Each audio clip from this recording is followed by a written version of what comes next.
জুলাইয়ের সেই দিনগুলোতে যখন সারা দেশ ইন্টারনেটহীন অন্ধকারে ডুবেছিল, তখনও শেখ হাসিনার সরকার দুশ্চিন্তায় ছিল কিভাবে দেশের বাইরের দুনিয়াকে সত্য জানানো থেকে আটকানো যায়। নথিতে সুপারিশ করা হয়েছিল ন্যাশনাল টেলিকমিউনিকেশন মনিটরিং সেন্টারকে আরও শক্তিশালী করতে হবে, যাতে আইএসপি পর্যায়ে যে কোনো কন্টেন্ট মুহূর্তেই ব্লক করা যায়।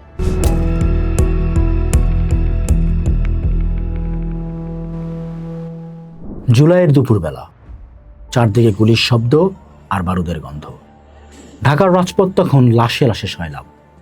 সাধারণ মানুষের মনে যখন হাহাকার আর আতঙ্ক, ঠিক সেই মুহূর্তে গণভবনে শীতাতপ নিয়ন্ত্রিত ড্রয়িং রুমে বসে শেখ হাসিনা কি করছিলেন জানতে অনেকের ইচ্ছে হয়। তিনি কি জানতেন কত তাজা প্রাণ অকালে ঝরে যাচ্ছে? দেশের মানুষ যখন এই প্রশ্নগুলো নিয়ে দ্বিধায়, ঠিক তখনই গণভবনের ধ্বংসস্তূপ থেকে বেরিয়ে আসা কিছু ধুলোবালি মাখা নথি উন্মোচন করল এক হাড় হিম করা সত্য।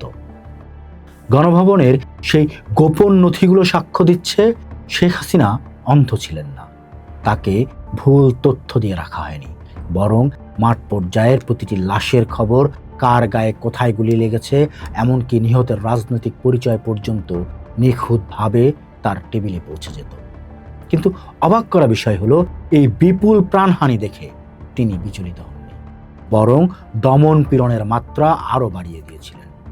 দ্য ডেইলি স্টারের প্রতিবেদন অনুযায়ী আন্দোলনের প্রথম সপ্তাহে নিহতের সংখ্যা নিয়ে একটি বিস্তারিত প্রতিবেদন তৈরি করা হয়েছিল। প্রতিবেদনের শিরোনাম ছিল 16 থেকে 22 জুলাই 2024 তারিখ পর্যন্ত সারা দেশে সহিংসতায় মৃত্যুর সারসংক্ষেপ। নথিতে দেখা যায় 16 থেকে 22 জুলাই পর্যন্ত সারা দেশে 136 জন নিহত হওয়ার তথ্য তার কাছে জমা পড়েছিল। ওই একই সময়ে সংবাদ মাধ্যমের হিসাবে এই সংখ্যা ছিল 146। অর্থাৎ মাঠ পর্যায়ের পুলিশ ও গোয়েন্দারা যে তথ্য শেখ হাসিনাকে দিয়েছিলেন তা ছিল বাস্তবের একদম কাছাকাছি। কিন্তু সেই তালিকায় যা ছিল তা কেবল সংখ্যা নয়, প্রতিটি মৃত্যুর পেছনে ছিল এক বিভৎস কাটাছেঁড়া। সেখানে লেখা ছিল নিহতেও ব্যক্তি কোন দলের সমর্থক, তার পরিবারে কেউ রাজনীতি করে কিনা, এমনকি কোন থানায় কত নম্বর মামলা হয়েছে এবং মরদেহের কোথায় গুলির আঘাত লেগেছে। অর্থাৎ শেখ হাসিনা জানতেন কোন যুবকটি পেটে গুলি খেয়ে মারা গেছে আর কার খুলি উড়ে গেছে পুলিশের বুলেটে। কিন্তু এই তালিকা দেখে তিনি দমে যাননি, বরং 22 জুলাই শীর্ষ ব্যবসায়ীদের সঙ্গে বৈঠকে বসে হুঙ্কার দিয়েছিলেন কাউকে সহজে ছাড় দেওয়া হবে না। গণভবন থেকে উদ্ধার হওয়া নথিগুলো প্রমাণ করে সরকার কেবল গুলি চালিয়েই ক্ষান্ত ছিলেন না, আধুনিক প্রযুক্তি ব্যবহার করে সাধারণ মানুষের গতিবিধিও নখদর্পণে রেখেছিল। নথিতে বৈষম্য বিরোধী আন্দোলন চলাকালে সরকারি স্থাপনায় নাশকতার সময় আশপাশের এলাকায় মোবাইল ফোন ব্যবহারকারীদের সংখ্যা শিরোনামে একটি প্রতিবেদন পাওয়া যায়। সেই প্রতিবেদনের মাধ্যমে শেখ হাসিনা জানতেন 18 ও 19 জুলাই বিটিভি ভবন, মেট্রো রেল স্টেশনের আশপাশে কত হাজার মানুষ জমায়েত হয়েছিল। মোবাইল ফোন ব্যবহারকারীদের ডেনসিটি বা ঘনত্বের ডাটা দেখে তিনি বুঝতে পারতেন আন্দোলনের জোয়ার কোথায় আছড়ে পড়ছে। এই তথ্যের ভিত্তিতেই পরবর্তী সময়ে সাঁড়াশি অভিযান চালানো হতো। জনগণের করের টাকায় কেনা প্রযুক্তি ব্যবহার করা হয়েছিল খোদ জনগণের বিরুদ্ধেই। জুলাইয়ের সেই দিনগুলোতে যখন সারা দেশ ইন্টারনেটহীন অন্ধকারে ডুবেছিল, তখনও শেখ হাসিনার সরকার দুশ্চিন্তায় ছিল কিভাবে দেশের বাইরের দুনিয়াকে সত্য জানানো থেকে আটকানো যায়।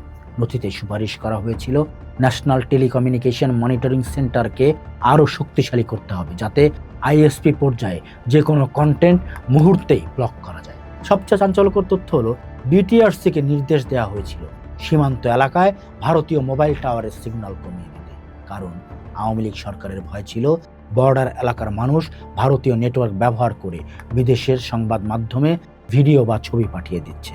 এমনকি বিদেশের ফ্লাইটে মেমোরি কার্ড বা ফ্ল্যাশ ড্রাইভে করে তথ্য পাচার হচ্ছে কিনা তা নিয়েও গোয়েন্দারা ছিল সজাগ। যারা তথ্য পাঠাচ্ছিলেন তাদের তারা দুষ্কৃতিকারী হিসেবে চিহ্নিত করছিল। গণভবনের ফাইলে বিশেষভাবে একজনের নাম উঠে আসে, আরিফুল ইসলাম আদিব। বর্তমানে তিনি এনসিপির সিনিয়র যুগ্ম আহ্বায়ক। সেই সময়ের প্রতিবেদনে তাকে বিবিসি, আল জাজিরা, এএফপি এবং নেত্র নিউজের সঙ্গে তথ্য সমন্বয়ের মূল ব্যক্তি হিসেবে চিহ্নিত করা হয়েছিল। সরকারের লক্ষ্য ছিল সত্যের গলা টিপে ধরা।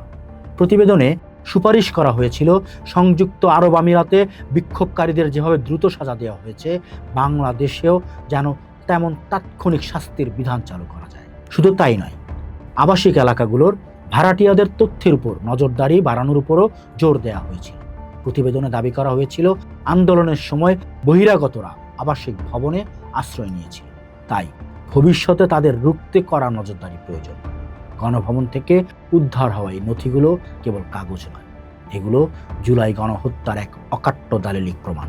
এটি প্রমাণ করে যে শেখ হাসিনা কোনো বিচ্ছিন্ন দ্বীপে বাস করতেন না, তিনি প্রতিটি রক্তপাতের খবর রাখতেন। কিন্তু ক্ষমতা টিকিয়ে রাখার নেশা তাকে এতটাই অন্ধ করে দিয়েছিল যে লাশের মিছিল দীর্ঘ থেকে দীর্ঘতর হলেও তিনি সমঝোতার পথ কাটেন।